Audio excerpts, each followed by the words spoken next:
నేడు నేడు నేడు నీవు చూచుచున్న ఐగుప్తీల నీకు చూడవు అంతే. ఆ పక్వ దశకు వచ్చిన దాకా వెయిట్ చేస్తాడు. నీకు కాస్త ఉత్కంఠ ఉండొద్దు, కాస్త టెన్షన్ ఉండొద్దు, లేకపోతే లెక్కుంటా దేవుడు చేసే కార్యం నీకేముందిలే అనిపించదు.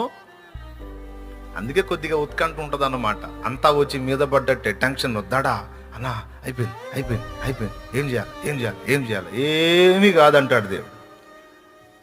ఆయన అంటుంటాడు, నీకు వినపడదులే, కొంచెం ఉత్కంఠగా ఉంటుంది, ఒక్కటి మాత్రం గుర్తుపెట్టుకో, ఆఖరి నిమిషంలోనైనా అద్భుతం చేయగలడు ఆయన. భయపడాల్సిన అవసరం లేదు.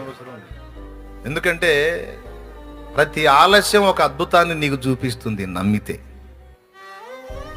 ప్రతి ఆలస్యం ఒక అద్భుతాన్ని చూపిస్తుంది నువ్వు నమ్మితే, విశ్వాసివై ఉంటే. ఊరకనే నిలుచుండి చూడు దేవుడు చేసే కార్యం అని.